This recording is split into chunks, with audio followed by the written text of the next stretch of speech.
नमस्कार, the deep dive में आपका स्वागत है। आज हमारे सामने जो स्रोत है वो एक बहुत ही दिलचस्प दौर की कहानी बताते हैं, है ना? बिल्कुल। ये वो दौर था जब दिल्ली में आप कह सकते हैं मुगल सल्तनत की पकड़ ढीली पड़ रही थी। हाँ, ढीली पड़ रही थी और भारत के अलग अलग कोनों में तीन बड़ी ताकतें मतलब अपनी किस्मत खुद लिखने की कोशिश कर रही थी। और ये सिर्फ राजाओं या लड़ाइयों की कहानी नहीं है। नहीं, बिल्कुल नहीं। ये एक तरह से स्टेट बिल्डिंग के तीन अलग अलग प्रयोग थे। अच्छा। एक ने पहाड़ों और गुरिल्ला युद्ध को अपना हथियार बनाया, दूसरी ने धर्म और एकता को, और तीसरी ने किसानों और एक अभेद्य किले को अपना आधार बनाया। सही। तो आज हम इन्हीं तीन कहानियों की गहराई में उतरेंगे। मराठा, सिख और जाट। हम देखेंगे कि ये ताकतें कैसे बनी, इनकी खासियत क्या थी और क्यों इनका अंत लगभग एक जैसा हुआ। तो शुरू कहाँ से करें? चलिए शुरू करते हैं दक्कन की पहाड़ियों से, मराठा साम्राज्य के साथ। और मराठा साम्राज्य का जिक्र छत्रपति शिवाजी महाराज के बिना तो हो ही नहीं सकता। बिल्कुल अधूरा है। 1674 में जब उन्होंने रायगढ़ के किले में अपना राज्याभिषेक करवाया तो वो सिर्फ एक रस्म नहीं थी, वो एक संदेश था। जी हाँ, वो मुगलों को एक सीधा संदेश था कि अब दक्कन में एक नई, एक संप्रभु शक्ति का उदय हो चुका है। रायगढ़ सिर्फ राजधानी नहीं, इस नई सोच का केंद्र था। ये बात मुझे हमेशा बहुत दिलचस्प लगती है।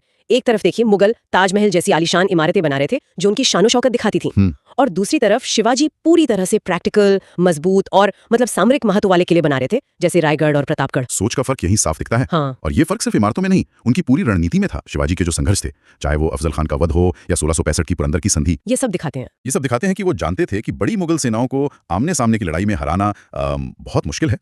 इसलिए उन्होंने एक नया तरीका निकाला, गन्मी कावा, यानी गुरिल्ला युद्ध। इसे सिर्फ एक युद्ध नीति कहना भी शायद कम होगा। सोचिए मुगलों की वो भारी भरकम धीमी सेना मैदान में चल रही है, और मराठा सैनिक जो उन पहाड़ियों को अपनी हथेली की तरह जानते हैं, वो अचानक कहीं से हमला करते हैं, तबाही मचाते हैं, और इससे पहले कि मुगल सेना संभल पाए वो वापस घाटियों में गायब। कमाल है। ये दुश्मन को ताकत से नहीं बल्कि चतुराई, रफ्तार और भूगोल के ज्ञान से हराने की कला थी। लेकिन सिर्फ सैन्य ताकत से साम्राज्य नहीं बनते। नहीं, शिवाजी की असली शक्ति का राज उनके प्रशासन में छिपा था। हाँ, उनकी अष्टप्रधान परिषद। ये सिर्फ 8 मंत्रियों की सूची नहीं है। बिल्कुल नहीं। ये उस दौर के हिसाब से एक बहुत ही आधुनिक सोच थी। उन्होंने पूरा सिस्टम ऐसा बनाया कि सारी पावर किसी एक आदमी के हाथ में न रहे। हाँ, विकेंद्रीकरण किया। पेशवा यानी प्रधानमंत्री से लेकर अमात्य यानी वित्त मंत्री और सुमंत जो विदेश मंत्री थे, हर काम के लिए एक एक्सपर्ट था।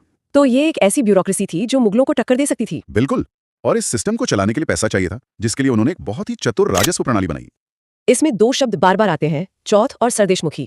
ये अक्सर लोगों को कंफ्यूज करते हैं। हाँ, करते हैं। इसे ऐसे समझ सकते हैं कि चौथ एक तरह का प्रोटेक्शन मनी था। हाँ, बिल्कुल सही समझा आपने। मराठा पड़ोसी राज्यों से कहते थे, हमें अपनी कमाई का चौथाई हिस्सा दो और हम गारंटी देते हैं कि कोई और तुम पर हमला नहीं करेगा, यहाँ तक कि हम भी नहीं। अच्छा। पर यह बहुत विवादास्पद भी था। कई राज्य इसे सीधी सीधी उगाही मानते थे। तो इसने मराठों को अमीर तो बनाया, लेकिन कई पड़ोसियों को दुश्मन भी बना दिया होगा। बिल्कुल। और यहीं पर सरदेशमुखी का महत्व बढ़ जाता है, क्योंकि वो सिर्फ पैसे का नहीं बल्कि हक का मामला था। हक का मामला कैसे? वो एक तरह का दावा था कि इस इलाके के सबसे पुराने और असली मुखिया हम हैं, इसलिए हमें एक अतिरिक्त हिस्सा मिलना चाहिए। एक आपकी सुरक्षा की कीमत थी, तो दूसरा उनके प्रभुत्व का। समझ गई। शिवाजी ने नौसेना पर भी ध्यान दिया, जो उस दौर में बहुत बड़ी बात थी। बहुत दूर की सोच थी। वो समझ गए थे कि कोंकण तट पर अपनी पकड़ मजबूत रखने के लिए समुद्री ताकत बहुत जरूरी है।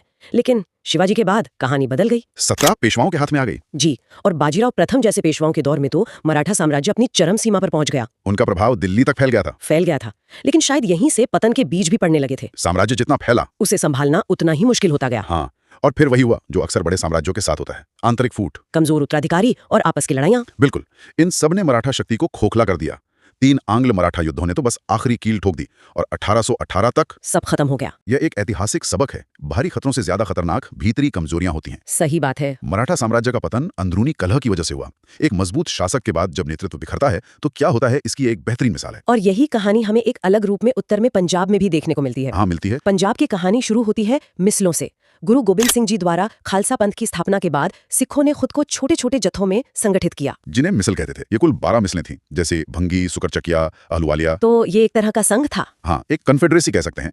हर मिसल का अपना सरदार था, अपना इलाका था, लेकिन एक साझा पहचान और मकसद के लिए वे सब एक थे। और उनका प्रशासन भी सुना है काफी लोकतांत्रिक था। जी, बड़े फैसले सब मिलकर सरबत खालसा में लेते थे। ये सामूहिक नेतृत्व की भावना ही उनकी सबसे बड़ी ताकत थी, जिसने उन्हें अहमद शाह अब्दाली जैसे अफगान आक्रमणकारियों के सामने टिके रहने में मदद की। लेकिन बिखरी हुई ताकतें एक सीमा तक ही सफल हो सकती हैं। सही कहा। इस बिखराव को एकता में बदलने का काम किया एक नौजवान ने, जिसका नाम था रणजीत सिंह। महाराजा रणजीत सिंह। उन्होंने सभी मिसलों को एक झंडे के नीचे लाकर 1799 में एक विशाल सिख साम्राज्य की नींव रखी और लाहौर को अपनी राजधानी बनाया। जी, महाराजा रणजीत सिंह एक असाधारण शासक थे। उनकी सबसे बड़ी खासियत उनकी दूरदर्शिता थी। वो समझ गए थे कि अगर अंग्रेजों जैसी ताकत से मुकाबला करना है तो पारंपरिक तरीकों से काम नहीं चलेगा। बिल्कुल। और इसी सोच के तहत उन्होंने यूरोपीय अफसरों की मदद से अपनी सेना को आधुनिक बनाया। ये फैसला अपने आप में बहुत कुछ कहता है। उस दौर में जब ज्यादातर भारतीय शासक अपनी पारंपरिक सैन्य तरीकों पर ही भरोसा कर रहे थे, तब रणजीत सिंह ने यह समझ लिया था कि भविष्य यूरोपीय सैन्य अनुशासन और तकनीक का है। ये उनकी दूरदर्शिता थी, लेकिन शायद एक तरह की विडंबना भी। विडंबना कैसे? उन्होंने दुश्मन के तरीकों को अपनाकर एक मजबूत सेना तो बना ली, लेकिन इससे ये भी तय हो गया कि आखिरी मुकाबला उन्हीं के नियमों पर होगा। ये भी एक नजरिया है। इसके अलावा उनका शासन धार्मिक रूप से बहुत सहिष्णु था और उन्होंने स्वर्ण मंदिर पर सोने की परत चढ़वाकर उसे उसका वर्तमान स्वरूप दिया, जो आज आस्था और शक्ति का प्रतीक है। बिल्कुल। पर रणजीत सिंह के बाद सिख साम्राज्य भी उसी रास्ते पर चल पड़ा जिस पर मराठा साम्राज्य चला था। 1839 में उनकी मृत्यु के बाद कोई भी उनके जैसा योग्य शासक नहीं हुआ। दरबार साजिशों का अड्डा बन गया, जिससे साम्राज्य अंदर से कमजोर हो गया। और इसी आंतरिक कमजोरी का फायदा उठाया अंग्रेजों ने। हाँ, 2 आंग्ल सिख युद्धों के बाद 1849 में पंजाब को भी ब्रिटिश भारत में मिला लिया गया। एक बार फिर एक मजबूत शासक के बाद नेतृत्व की कमी और आंतरिक फूट ने एक और शक्तिशाली भारतीय साम्राज्य का अंत कर दिया। सही। तो अब तक हमने दक्कन में सैन्य रणनीति पर बना एक साम्राज्य देखा और पंजाब में आस्था और एकता से बना एक साम्राज्य। हमारी तीसरी कहानी उस ताकत की है जो सीधी जमीन से जुड़ी थी, जाट राज्य की। जाटों की कहानी और भी अलग है। उनकी शक्ति का आधार कोई बड़ी सेना या प्रशासनिक व्यवस्था नहीं थी, बल्कि किसान समुदाय का समर्थन था। इसकी औपचारिक शुरुआत बदन सिंह ने की। जी, जिन्होंने भरतपुर को अपनी राजधानी बनाया। और भरतपुर का मतलब है लोहागढ़ का किला। वही किला जिसे अंग्रेज भी कभी जीत नहीं पाए। ये उनकी रक्षा प्रणाली और उनके अड़ियल स्वभाव का प्रतीक था। लेकिन जाट राज्य को उसकी असली पहचान मिली महाराजा सूरजमल से। उन्हें जाटों का प्लेटो या जाटों का अफलातून कहा जाता है। ये उपाधि उन्हें सिर्फ उनकी बहादुरी के लिए नहीं मिली, नहीं, बल्कि उनकी बुद्धिमानी, कूटनीति और प्रशासनिक समझ के लिए मिली थी। उन्होंने न सिर्फ आगरा और मथुरा जैसे बड़े शहरों पर कब्जा किया, बल्कि अपने राज्य को स्थिरता भी दी। पानीपत की तीसरी लड़ाई के दौरान उनकी भूमिका बहुत दिलचस्प है। हाँ, बहुत। उन्होंने मराठों को सलाह दी थी कि वे अपनी भारी तोपों और औरतों बच्चों को पीछे छोड़कर हल्की सेना के साथ लड़े, जैसा जाट करते थे। लेकिन मराठों ने उनकी सलाह नहीं मानी और नतीजा हम सब जानते हैं। ये दिखाता है कि सूरजमल सिर्फ एक योद्धा नहीं, बल्कि एक चतुर रणनीतिकार भी थे। बिल्कुल। उनकी शक्ति का राज ये था कि उन्होंने अपनी जड़ों यानी किसान समर्थन को कभी नहीं छोड़ा और अपनी सीमाओं को लोहागढ़ जैसी किलों से सुरक्षित रखा। लेकिन उनके बाद जाट राज्य भी धीरे धीरे कमजोर पड़ता गया और आखिर में उसका प्रभाव भी सीमित हो गया। तो हमारे सामने 3 अलग अलग मॉडल हैं। मराठा, एक गतिशील सैन्य राज्य जो दूसरों से वसूले गए करों पर चलता था। सिख, एक ऐसा साम्राज्य जो एक धार्मिक भाईचारे से निकलकर एक आधुनिक सेना तक पहुंचा। और जाट, एक ऐसा राज्य जिसे किसानों के समुदाय ने अपनी जमीन की रक्षा के लिए बनाया और एक अभेद्य किले के चारों ओर खड़ा किया। और फिर भी तीनों का अंत एक ही कहानी कहता है। हाँ, कि तीनों अपनी अपनी अंदरूनी लड़ाइयों और उत्तराधिकार की समस्याओं में उलझ गए और एक ज्यादा संगठित, ज्यादा अनुशासित ताकत यानी अंग्रेजों के सामने टिक नहीं पाए। ये दिखाता है कि 18वीं सदी का भारत कितना अस्थिर और अवसरों से भरा था। जी, मुगल सत्ता के कमजोर होने से जो खालीपन पैदा हुआ, उसे भरने के लिए कई दावेदार खड़े हुए, लेकिन कोई भी अकेले उस पर पूरी तरह काबिज नहीं हो पाया। तो आज की चर्चा से ये बात साफ होती है कि साम्राज्यों का बनना और बिगड़ना सिर्फ बाहरी ताकतों पर निर्भर नहीं करता। बिल्कुल नहीं। उनकी नींव की मजबूती इस बात पर टिकी होती है कि वो अपने आंतरिक मतभेदों और नेतृत्व के संकट को कैसे संभालते हैं। और ये हमें आज के लिए एक दिलचस्प सवाल पे छोड़ जाता है। सोचिए, अगर इन तीनों में से कोई एक शक्ति, मराठा, सिख या जाट, अपने उत्तराधिकार की समस्या को सुलझा लेती और आंतरिक रूप से एकजुट रहती, तो क्या आज भारत का नक्शा कुछ